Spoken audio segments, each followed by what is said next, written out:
आज हम बायोकेमिस्ट्री का फर्स्ट यूनिट कार्बोहाइड्रेट देखेंगे। बायोकेमिस्ट्री आपको सेकंड सेमेस्टर में पढ़ना है, ठीक है। कार्बोहाइड्रेट को हम डिटेल में देखेंगे with the help of short note, जैसे कि आपको ये आसानी से लर्न हो जाए। ये थोड़ा सा डिफिकल्ट सब्जेक्ट है, इसलिए हम इसे शॉर्ट नोट्स में पढ़ेंगे, ज़्यादा इसे लेंदी नहीं पढ़ेंगे, वरना आपको ज़्यादा कन्फ्यूजन होगा, ठीक है। तो सबसे पहले इसकी डेफिनेशन की बात करें तो carbohydrate are organic compound with general formula CnH2ON, ठीक है। कार्बोहाइड्रेट एक क्या है, ऑर्गेनिक कंपाउंड है जिसका जो जनरल फार्मूला होता है वो CnH2ON होता है, ठीक है। They are composed of carbon, hydrogen and oxygen, having the ratio of oxygen and hydrogen atom as 2:1। जो कार्बोहाइड्रेट होता है वो कार्बन, हाइड्रोजन और ऑक्सीजन मॉलिक्यूल से मिलकर बना होता है, जिसमें हाइड्रोजन और ऑक्सीजन मॉलिक्यूल के बीच जो रेशियो होता है वो 2:1 होता है, ठीक है। अगर हम कार्बोहाइड्रेट जो है हमारा वो कुछ फंक्शनल ग्रुप को भी कंटेन करता है। अगर हम इसके फंक्शनल ग्रुप को देखें तो सबसे पहले आता है अल्कोहलिक हाइड्रोक्सिल ग्रुप, जिसमें क्या होता है OH लगा होता है। दूसरा होता है एल्डिहाइड ग्रुप, जिसमें CHO लगा होता है। और तीसरा होता है कीटोन ग्रुप को ये कंटेन करता है, जिसमें C डबल बॉन्ड O लगा होता है, ठीक है। अगर हम कार्बोहाइड्रेट की क्लासिफिकेशन की बात करें तो जो कार्बोहाइड्रेट का क्लासिफिकेशन है वो 3 बेसिस पे होता है। सबसे पहला होता है कॉम्प्लेक्सिबिलिटी की बेसिस पे, दूसरा होता है रिएक्टिविटी के बेसिस पे और तीसरा होता है फंक्शनल ग्रुप के बेसिस पे। कॉम्प्लेक्सिबिलिटी के बेसिस पे जो कार्बोहाइड्रेट होता है वो 3 टाइप्स का होता है। एक होता है मोनोसेक्राइड, ऑलिगोसेक्राइड और पॉलीसेक्राइड। ऑलिगोसेक्राइड भी 2 टाइप्स का होता है, एक होता है डाइसेक्राइड, दूसरा होता है ट्राइसेक्राइड, ठीक है।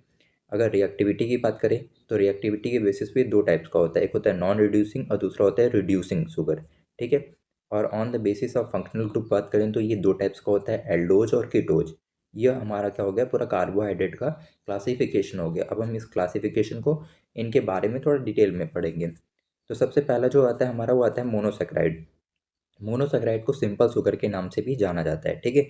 These are a single unit carbohydrate that can not be hydrolysed further, ठीक है। एक सिंगल यूनिट होते हैं कार्बोहाइड्रेट के जो कि हाइड्रोलाइज्ड नहीं होते हैं फिर से। इसका एग्जांपल क्या होता है, ग्लूकोज और फ्रक्टोज, ठीक है।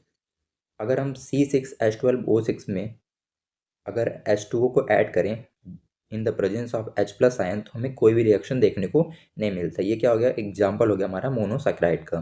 दूसरा होता है हमारा ऑलिगोसेक्राइड। ऑलिगोसेक्राइड जो होता है 2 से 10 यूनिट ऑफ मोनोसेक्राइड या सिंपल शुगर से मिलकर बना होता है। ऑलिगोसेक्राइड जो होता है वो फर्दर डिवाइड होता है डाइसेक्राइड और ट्राइसेक्राइड में। तो डाइसेक्राइड क्या होता है, these oligosaccharide consist to monosaccharide. अगर जो है 2 मोनोसेक्राइड को कंसिस्ट करता है तो उसे बोलते हैं डाइसेक्राइड। अगर 3 मोनोसेक्राइड यूनिट को कंसिस्ट करता है तो उसको बोलते हैं ट्राइसेक्राइड, ठीक है। फिर आता है हमारा तीसरा पॉलीसेक्राइड। पॉलीसेक्राइड क्या होता है, polysaccharide is more than 10 monosaccharide unit in single unit of polysaccharide, ठीक है। अगर 10 से ज़्यादा मोनोसेक्राइड यूनिट से मिलकर ये बना होता है, ठीक है। फिर ये इसका एग्जांपल लिखा हुआ है C6H10O5N प्लस NH2O। अगर H+ आयन की प्रेजेंस में रिएक्शन कराते हैं तो NC6H12O6 बनता है, ठीक है।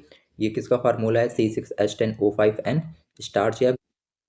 अगर बेसिस ऑफ रिएक्टिविटी के देखें क्लासिफिकेशन कार्बोहाइड्रेट का तो सबसे पहला आता है रिड्यूसिंग शुगर। रिड्यूसिंग शुगर वो शुगर होती है जो कि फेलिंग या टॉलिन रिएजेंट में जो होती है रिड्यूस हो जाती है। इसका जो एग्जांपल होता है वो होता है D glucose, D fructose, maltose और लैक्टोज, ठीक है। और नॉन रिड्यूसिंग शुगर वो शुगर होती है जो कि रिड्यूस नहीं होती हमारे फेलिंग या टॉलिन्स रिएजेंट में। इसका एग्जांपल होता है हमारा सुक्रोज, ठीक है। अब हम थर्ड और लास्ट टाइप देखेंगे क्लासिफिकेशन का कार्बोहाइड्रेट के, वो होता है on the basis of functional group. Functional group के बेसिस पर कार्बोहाइड्रेट 2 प्रकार के होते हैं, एल्डोज और कीटोज। एल्डोज क्या होता है, the sugar have an aldehyde group, जिनके पास एल्डिहाइड ग्रुप होता है। इसका एग्जांपल होता है डी ग्लूकोज।